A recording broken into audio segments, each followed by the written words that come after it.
anorexia, ¿no? Donde, ¿está bien escuchándose? Sí. Donde lo que aparece claramente es la presencia de la muerte, ¿no? Lo destructivo. No sé qué les parece el corto, si les hizo pensar, si tienen alguna asociación con lo que ya hemos hablado, lo que vieron más temprano, con su propia experiencia, ¿no? Profesional. ¿Hay algo que quisieran resaltar, que pudiéramos empezar a pensar, ¿no? Que atraviesan tal vez toda esta clínica y algunas cosas que son más específicas de la anorexia?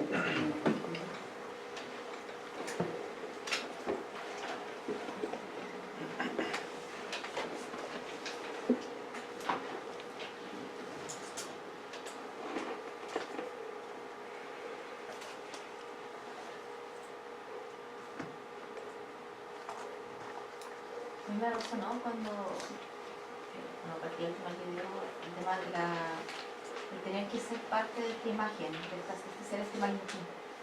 Y el deseo de ser este maniquí para ver el mundo desde ser el maniquí. Como la imagen del deseo, ser lo deseable. Y de ahí, bueno, claro, puede surgir la hipótesis respecto a la niña, a su desarrollo, hasta cuando hay una imagen en la que ella aparece el rostro de la actriz en la página. Entonces, como que finalmente esta imagen del deseo es desechable. Termina el basura. Exacto.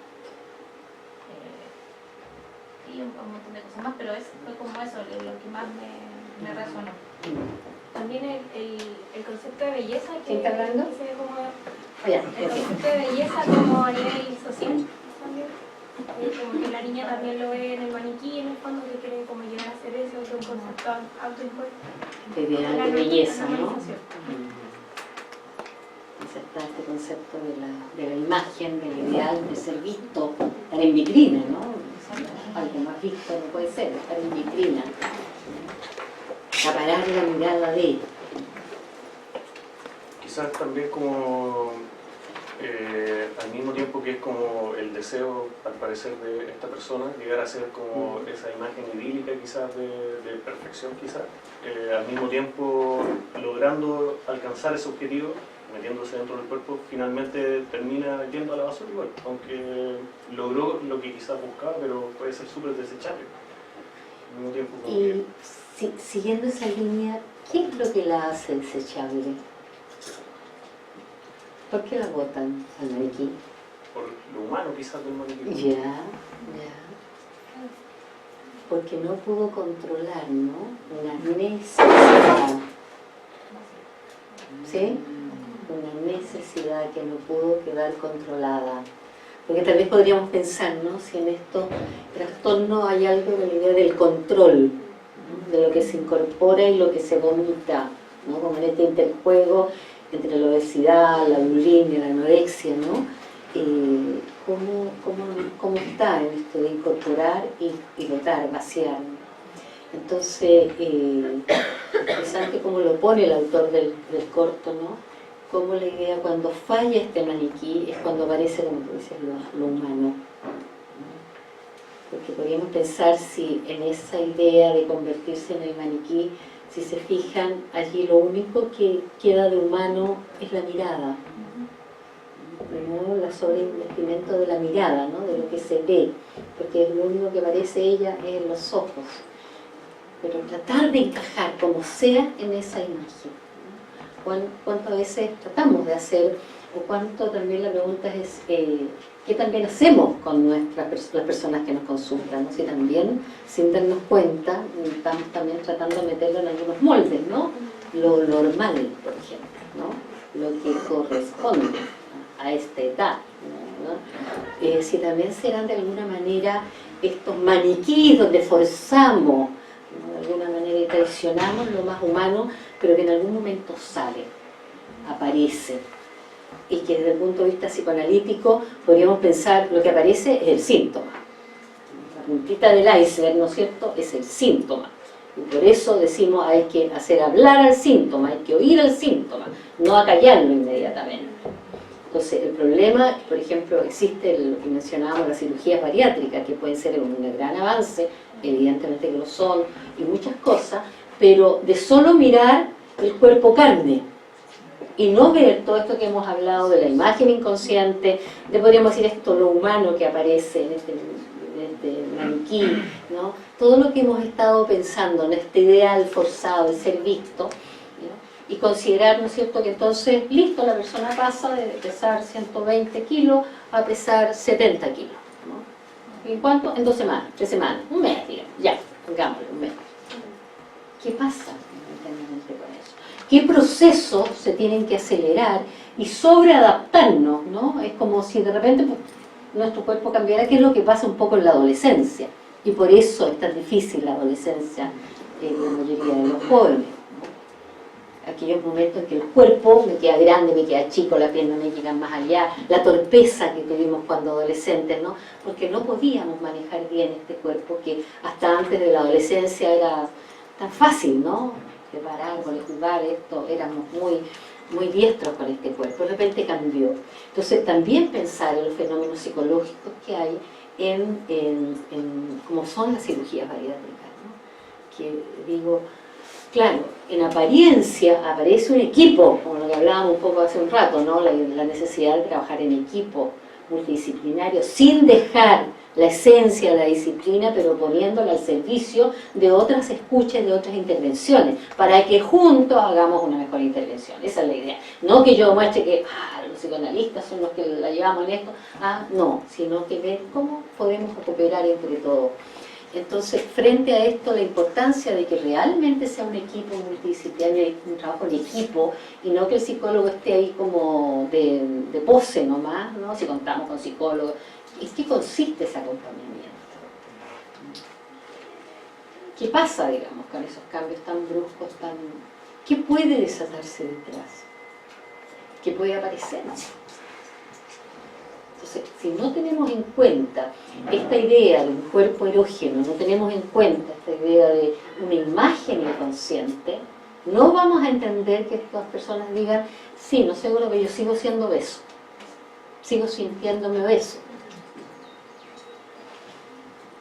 Es eso a lo que tenemos que trabajar, ¿no? Entonces, volviendo al video y lo que tiene que ver tanto en la obesidad como en la anorexia, ¿no? Tenemos que entender que es un fenómeno multifactorial, donde todos como sociedad, entonces vamos a decir, no es solo un campo del psicólogo clínico, ¿no? De la psiquiatría o del psicoanálisis, sino que de todos los profesionales, que estamos de alguna manera mandando estos mensajes, estos metamensajes, a veces directos mensajes, a través de toda esta sociedad que funciona de esta manera. Y lo multifactorial tiene que ver con los mensajes parentales, en el video también aparecían, ¿no? A través de las fotografías. ¿Se acuerdan que aparecen fotografías donde ella está de pequeña con sus padres? ¿Les llamó algo la atención en esas fotos? Aparece un padre que está haciendo ¿qué cosa? Con el dedo acusador, ¿no? Ya, pero no pensar en la idea de se va a instaurar ahí un super yo muy sádico, ¿no? Muy sobreexigente, como en el caso de la anorexia. ¿Y la madre? ¿Vieron la escena donde está la madre?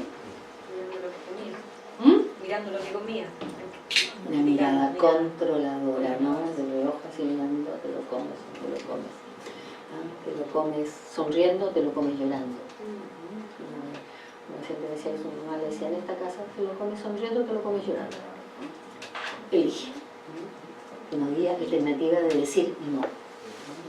Eso es, digamos. Abra la boca y trague. No me importa qué le pase con eso. Entonces, aparece eso también, ¿no? Quiero avanzar un poquito porque para ver otros elementos, me paran si hay cosas que no vayan a entrar. Evidentemente creo que es importante cruzarlo el tema con la adolescencia, precisamente ese momento que estamos hablando, donde yo estoy cambiando, donde yo estoy buscando una identidad y lo que allí ocurre. Pero como le digo, también extrapolarlo a todo lo que va ocurriendo y específicamente lo que ocurre cuando trabajamos con la obesidad. Entender cosas que a lo mejor ya vieron un poco en la mañana, aparece el video, la función que tiene, digamos, esta acumulación de tejido adiposo. No para generalizar, sabemos que La clínica siempre es caso a caso. Pero ¿cuántas veces esto es de alguna manera prepararse, sentar de alguna manera una defensa, ¿no?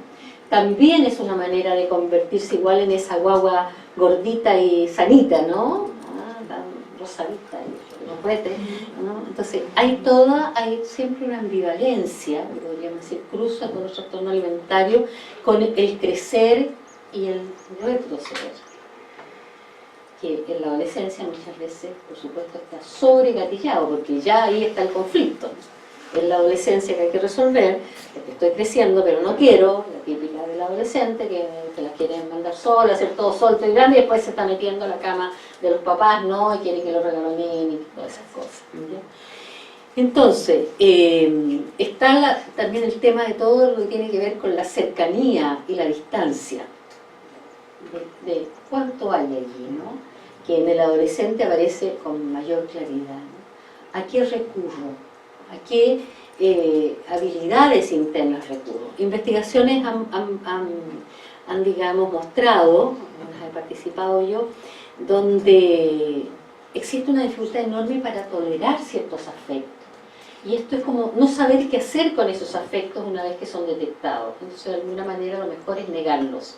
Entonces, ¿cómo poder tener un repertorio de afectos, pero también saber cómo reaccionar de esta manera, ¿no? No solamente de una forma, sino en una diversidad de maneras y de estados, ¿ya? Entonces, poder utilizar precisamente esos estados como alerta, como señales, así como la angustia señal de Freud, ponerla al servicio de una mayor integración, un mayor conocimiento, y no algo que se me vuelve casi ominoso, ¿no? Que me aterra, ¿no? Me hace salir arrancando, mejor negarlo. Entonces claramente hay como un desconocimiento y algo que en la anorexia, y lo vimos en el video, va más en la línea de lo mortuorio, ¿ya? Que se fijaban, la protagonista, que actúa muy bien, está, digamos, en esa línea del mortuorio, sin expresión, y finalmente, ¿qué ocurre con ella?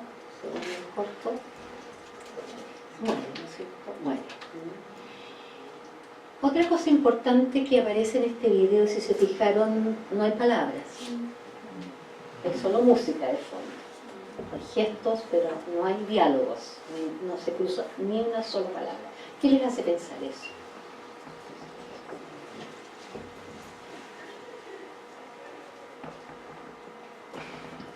No se suele hablar lo que a mí me pasa cuando estoy pidiendo esto, me lo trago, me lo llevo y digo una angustia sola, no sé a qué le digo, con qué me puedo ayudar, creo que casi estoy loca, no sé. Nos ayuda a pensar eso, ¿no? A la ausencia de la palabra, y la palabra, descrita por el psicoanálisis, como aquello que convierte lo cuantitativo en algo cualitativo, ¿no? Es decir, la cantidad de energía, cómo la transformo en esa cantidad que no sé qué hacer con lo que me pasa, en decir, por aquí va el camino, ¿no? Esto parece que es lo que me pasa. Empezar a pensar acerca de cómo el pensamiento puede acompañar a la sensación, pero no desligarse absolutamente de ella, ¿no? Sino que acompañarla en esta comprensión. Entonces, yo creo que está muy bien logrado también en este corto, como no hay palabras, porque precisamente lo que falló ahí es la palabra, es el nombrar para poder compartir con un otro. Y es la palabra verdadera, la auténtica, no la de la madre, la del padre, la figura representativa, como pasaba con tu paciente, ¿no? Que esta hija pueda hablar en presencia, ¿no? Que le pueda decir que eso le afectaba, ¿no? Y no que, pero si a ti no te pasaba nada con eso, no, es que no lo decía. No porque no lo decía quiere decir que no me pasaba nada, porque tal vez no sabía cómo decirlo. Entonces, lo que van a demandar en la clínica los pacientes son que a lo mejor les ayudemos a decir aquello que no se ha dicho. Y como siempre señalamos, al no decirlo, queda gritado en el cuerpo. Porque el cuerpo no habla, sino que grita. De ahí el libro, no los gritos del cuerpo. Entonces comprender, ¿no?, que este grito está diciendo algo y que es el grito de salud, ¿no? El concepto del síntoma como un grito de salud, escuchar que ahí hay algo. Entonces en este cuerpo algo se está diciendo probablemente pérdidas, ¿no? O sensaciones de no saber qué hacer con lo que se va sintiendo, porque precisamente lo que ha fallado es este ambiente que sustente, que sostenga, ¿no? Que metabolice aquello. Podemos pensar en esta chica cuando le presentan el plato de comida, no sé qué les pasó en esa escena. ¿Qué le pasaron? La carne. Un trozo de carne, ¿no? Mi sensación es como en ese momento, es como cómo le entregas un bife chorizo a una guagua recién nacida. O sea, la angustia que transmite esa escena cuando finalmente ella se quiebra y llora, está muy bien lograda, o sea, absolutamente allí está, ¿no? Es algo que no puede metabolizar. Muy bonito porque además corta un pedacito muy chiquitito, trata de... Lo intenta. Chiquitito como cuando uno le corta el... Chiquitito, claro. un Pero pedacito. ni siquiera eso, porque probablemente ya necesita una papilla. Claro. Que nos va indicando el cómo trabajar con estos pacientes también. Necesitamos hacer papilla primero, por eso decíamos, la interpretación, una superinterpretación, si para nosotros, no decir al paciente, ¿por qué le pasamos el bife completo? ¿Ya? El trozo de carne se lo ponemos ahí. No es eso lo que necesita. Entonces, poder cada vez, como siempre con todos los pacientes, por supuesto, y más en este tipo de pacientes, adaptarnos nosotros, encontrar las palabras. Por eso usamos siempre las palabras del paciente, ¿no? Cuando superviso le digo, colegas, pero tráigame la palabra del paciente. No me narre la escena con sus palabras, porque me están metiendo en tu subjetividad y yo no tengo que meterme en tu subjetividad, sí en la interacción con el paciente, pero no lo tuyo. Entonces, ¿lo nombró así? ¿Dijo que le daba vergüenza? No, eso se lo puse yo. No sé, rescáteme la palabra con que esa persona nombró esa sensación. Entonces, para así poder ir viendo, necesita papilla, necesita picado, con las guaguas, ¿no? Nosotros madres sabemos que no es inmediata la cosa, ¿no? Y vamos pasando de a poquito, ¿ya? Una frase de Chiosa, ¿no? Un economista argentino, que nos plantea un poco eso, ¿no? De qué se está defendiendo, para qué se está preparando, especialmente cuando la obesidad está dada en un adolescente, ¿no? Cómo atravesar ese gran océano, ¿no? Y que alcance las provisiones, ¿no? Que alcance, digamos, para el camino. Entonces, ¿cuánto me preparo? O sea, ¿cuánto hay de defensa, de preparación frente a un mundo que se siente absolutamente agresivo, absolutamente incapaz de ayudarme? Entonces, eso se va a vivir en el vínculo también, ¿no? Y por eso lo importante que resaltábamos hace un rato también, cuando tú hablabas de esto de trabajar con otros, ¿no? Y de ponerte tú también, es que yo también necesito para que trabajemos, ¿ah? Entonces, ¿cómo poder mostrar con eso que el necesitar, ¿no? El no saberlo todo, no poder hacerlo todo solo, es absolutamente saludable. Y muestra también como que hace al usuario más partícipe del proceso de rehabilitación o de sanación. Lo hace como un equipo, estamos contigo, no al frente, al lado, como que en verdad es una actitud más de acompañamiento. Ese es acompañar. Y ayuda bastante. Exactamente. A nivel de cuidados crónicos, de todo tipo de... Cambia absolutamente el vínculo que estableces con esa persona y 100% seguro que ese tratamiento va a ser mucho más exitoso que si tú te pones desde el lugar de imponer, yo sé lo que hago, no se preocupe, tómese esto y cállese. Es como si se come la comida llorando, sonriendo, se la come igual. No. O probemos la cosa, veamos cómo ir. Claro, y si no probamos con esto otro, veamos lo que usted le hace bien, veamos lo que usted necesita. A veces es importante también ver lo que el paciente quiere, porque a veces podemos como cerrarnos en lo que nosotros creemos que quiere o la familia quiere. Muchas veces los niños llegan porque el papá lo lleva, o la mamá lo lleva, o alguien, y en verdad hay algo más atrás de eso que muchas veces lo pasa con pacientes que no saben lo que ellos quieren. Así como nunca se le pregunta la opinión, y eso igual es importante porque se puede preguntar la opinión, lo hace partícipe y se empodera más de su proceso de tratamiento. Claro. Convencerlo de que tiene que él quiera sanarse o recuperarse o cambiar. En verdad esto genera un cambio. Porque En psicoanálisis le llamamos a eso hacer surgir la demanda del paciente, ¿no? Y François Dolto nos enseñaba eso desde los niños, ¿no? Cuando le decía al niño, entraba y le decía, ¿a qué vienes? Y el niño, cabrón chico de 3 años, decía, no sé, me trajo mi mamá. Ya. ¿Y la mamá dónde está? Allá afuera. Ande y pregúntale por qué te trajo. Salía, le preguntaba a la mamá, me volvía a decir, porque soy inquieto, por eso me trajo. Pero todo que le preguntaba, ¿el problema para ti ser inquieto? Que como el problema era para la mamá, pues hagamos pasar a la mamá y trabajemos con la mamá, ¿no? Pero si empoderamos, ahí surge lo que yo decía hace un rato, no toda persona que pide una hora conmigo es un paciente, es una persona que pide una hora, una consulta. Tiene que surgir el paciente. ¿Cómo surge el paciente? Cuando surge una demanda, algo que podamos trabajar juntos. Si no hemos construido eso y no surge, nos vamos a dar vueltas y vueltas y vamos a decir, ¿para dónde vas? No? Si no sabíamos, nunca supimos hacia dónde íbamos, más o menos, ¿no? Sabemos que las cosas cambian mucho en el camino, ¿no? Por favor. Y que eso también tiene que ver con lo que el famoso modelo MAIS también nos indica, sobre todo se lo comentaron ustedes, que ya tenemos un usuario y ya le vamos a indicar esta terapia o vamos a intervenir de esta manera, pero la tenemos que consensuar en conjunto, porque estamos acostumbrados que ya el médico dice, tú necesitas esto, tienes que hacer esto, o el psicólogo dice, tienes que hacer esto, y no, tenemos que en conjunto, porque a lo mejor lo que yo le indico no es lo que precisamente le acomoda, y si no le acomoda, por ende no lo va a hacer, y por ende en conclusión no va a tener resultados. Exactamente, o sea, evidentemente una persona de consulta está haciendo un esfuerzo, ¿no? Está viniendo, está cancelando, en fin, no está haciendo un esfuerzo. Y eso tiene que ser así, pero que sean cosas realistas, ¿no? Absolutamente, y que tenga un sentido todo esto para esa persona.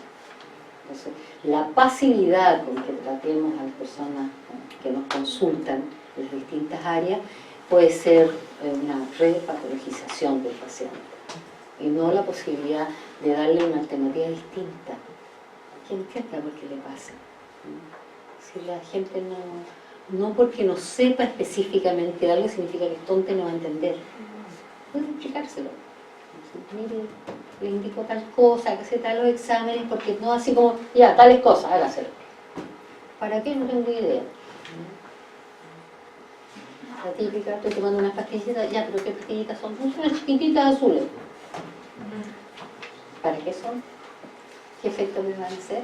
¿Qué efectos secundarios tienen?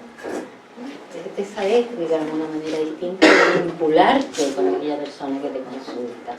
Y allí se va a jugar mucho del éxito o fracaso de cualquier intervención que hagamos con la persona. ¿Continúo otro poco? Sí, ¿Tengo sí. para continuar? ¿Puedo? Sí, Ya, sí. otro poco. Unos 20 minutos. Ya. Entonces,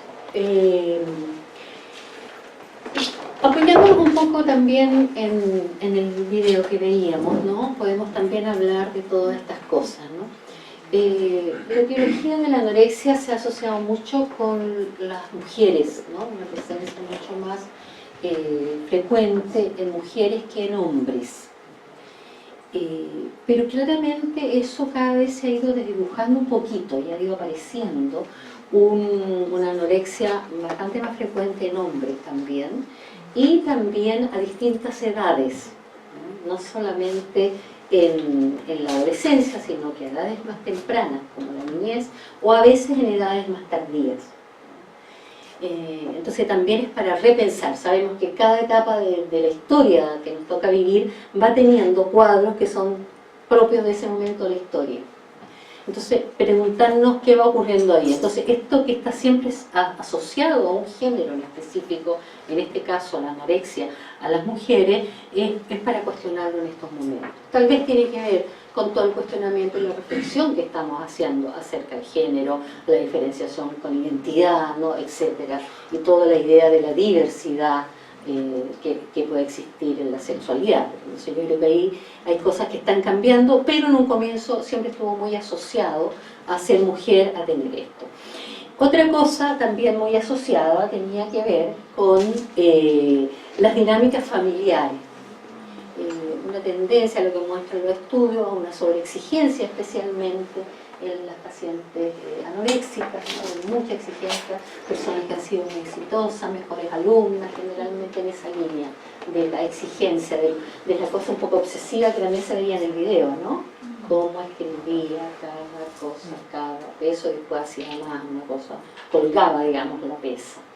O sea, realmente una cosa muy que se vuelve una cosa obsesiva, que se repite, que se realiza una y otra vez sin poder dejar de pensar en eso y sin cuestionarlo. No hay cuestionamiento al hecho, no hay duda, ¿no? Realmente hay una certeza casi, ¿no? Y eso, digamos, cuesta a veces movilizarlo, ¿no?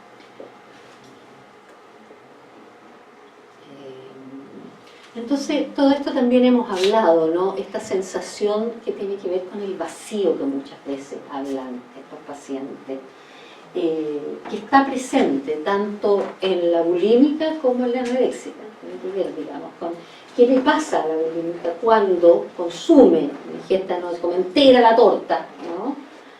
Esta sensación de llenarse, pero necesidad de vaciarse inmediatamente. A diferencia de una obesidad mórbida, donde el llenarse está siempre presente, ¿no? Y no está la posibilidad de decir no, no está la posibilidad. Entonces tenemos que preguntarnos también por el narcisismo. ¿Qué ocurre con los elementos narcisistas en todos estos pacientes? Yo creo que en eso nos ayuda a pensar un poco la imagen de la maniquí. No sé qué piensan de eso en relación al narcisismo, ¿no? La imagen de la maniquí. Y yo diría la escena en que ella va al basurero. ¿Cómo se llama el lugar donde llegan los basureros? No sé cómo se llama, pero va en el camión de la basura. No sé qué les pasó con esa imagen. Cuando ella va hacia el basurero.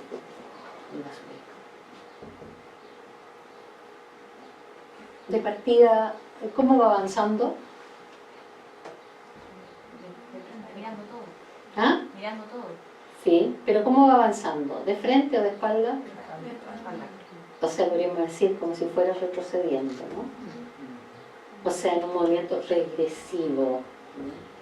Estamos interpretando lo que no necesariamente el autor pueda ver, pero no sirve para pensar ese sentido, ¿no?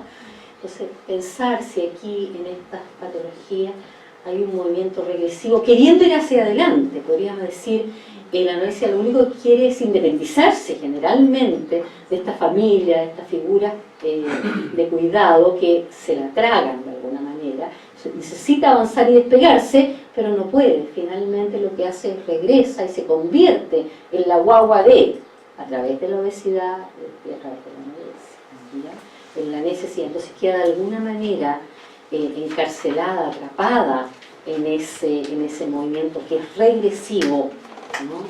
El avance siempre es avance y retroceder, evidentemente sabemos que el crecimiento y el desarrollo nunca es siempre hacia adelante, ¿no? Avanzamos 3 pasos, retrocedemos 1, pero avanzamos.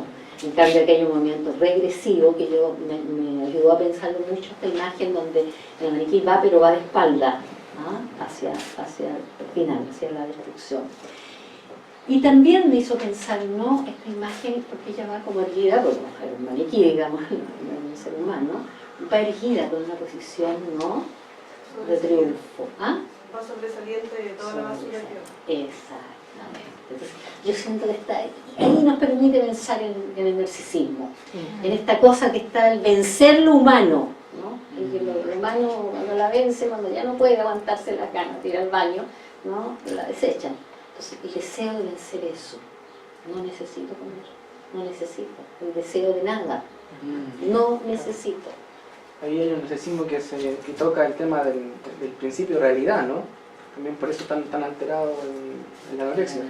Que incluso es bonito porque cuando la chica que está en la banda la ve, como que le parece algo raro, ¿no? Como que, sí, le llama la atención. Como que ahí...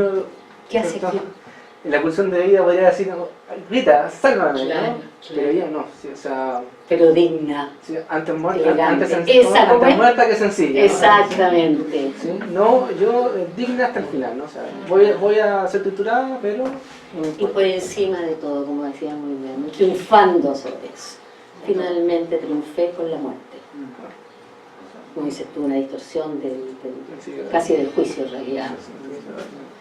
el sentido de todas maneras. Y también como la imagen es algo como estático, que también es como algo que puede ser muerto, ¿no? Como una imagen muy poderosa en donde solo queda ahí, como estática, como una foto, ¿no? O sea, una foto puede tener mucha vida por la escena que representa, Sigue pero... siendo foto, ¿no? Claro. Exactamente, exacto, un instante. El paciente no está en su vida así como al instante. Que no logra armarse la película entera. Así como, ¿qué pasó entre medio? ¿No? Aquí, acá, chum, chum. Pero ¿qué pasó entre medio? No sabemos. Entonces yo creo que eso también está muy bien logrado. Y aparece de fondo, no sé si se acuerdan, cuando van por la carretera, ¿qué es lo que aparece al fondo en la carretera? ¿Vieron algo, no? Un cartel, ¿no? Imágenes de mujeres, modelos, digamos. De nuevo la imagen, ¿no? Del cuerpo especialmente femenino, convertido en un objeto idealizado y determinado como esto es lo hermoso, esto es lo que debe ser y esto otro es feo y no tiene que ser. Entonces hay como pequeños detalles en este cortometraje que nos hacen poder reflexionar acerca de todo lo que va significando este tipo de patología. Donde podríamos decir, sí, podríamos pensar evidentemente en componentes orales, ¿no? La oralidad aquí presente desde el acto más básico de la vida que tiene que ver con la alimentación, con incorporar al mundo a través y explorar el mundo a través de la boca, ¿no? Cuando la guagua explora todo el mundo a través de la boca porque no tiene otra manera de explorarlo. Y entonces, ¿qué es lo que ocurre allí, no? ¿Cuál es el conflicto que está a la base en la oralidad? De momento uno de repente puede llegar a un informe y decir paciente con rasgos orales. ¿Qué nos dice eso? Podemos decir ya, es bueno para hablar, tiene que hablar bien, correcta, ¿no? La comida, claro. Pero no olvidarnos, cuando hablamos de las etapas del desarrollo psicosexual de Freud, estamos hablando que allí hay un conflicto que resolver. De esa dinámica psíquica estamos hablando, no solamente de la voz, que la gente no sabe que no tiene porque sabe el psicoanálisis, se ríe y dice, tontería, que sí. Lo que estamos diciendo aquí es que aquí hay algo básico que tiene que ver con el vivir o con el morir. No es aquí una cosa que tenga que ver con el que aburrirme o no aburrirme. Tiene que ver con la sobrevivencia, tiene que ver con la confianza. ¿Puedo confiar o no puedo confiar? ¿Haber alguien que me rescata o no? Entonces, evidentemente es algo que estructura y que establece una relación donde dice, alguien funciona desde la oralidad, es decir, son esos típicos amigos, amigas que te pueden llamar a las 4 de la mañana para preguntarme qué significa soñar con tal cosa, ¿no? Entonces, estoy viviendo, mañana me voy a Marchico, el día súper lejos y no quiero llegar a Trozada de nuevo y me está llamando a esta hora, ¿no? Como si funcionaran como esa guagua con nuestro hijo que no se me miraron y le dijeron, mi mamá está dormida, está cansada, ¿no? Yo no, porque necesito el pecho. Entonces, libre demanda. Entonces siempre uno tiene que estar dispuesto para esas personas que están desde la oralidad. Entonces la relación con el objeto es de uso, ¿no? Porque no hay una aceptación del otro. El otro no existe más que en la medida que satisfaga mis necesidades y que son tantas y tan básicas, porque si no yo me muero. O sea, la dependencia es absoluta. Entonces, síntomas de oralidad tienen que ver también con que nuestro paciente tenemos que tener cuidado cuando no vamos a ver a esa persona por un tiempo más largo, las vacaciones, la semana del 18, en fin, ¿no? Porque te pasan la cuenta después de todas maneras, ¿no? De todas maneras te la van a pasar faltando a la sesión, pero se olvidaron de la sesión, ¿no? Te pasan la cuenta, porque es la manera de estar diciendo que la relación que establecen con el otro está determinada por una angustia enorme, enorme, que si el objeto no está, yo me muero. Entonces no me puedo separar del objeto. Tengo que estar pegoteado al objeto porque si no, me muero.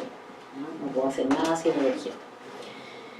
¿Ya? Entonces, eso puede estar tiñendo absolutamente las relaciones que establece especialmente con la figura de la madre, que ahí han aparecido los estudios, las investigaciones, como por esa línea, ¿no? Madres que pueden ser muy intrusivas, muy intrusivas, o al mismo tiempo muy abandonadoras, ¿no? O sea, soltar, dejar.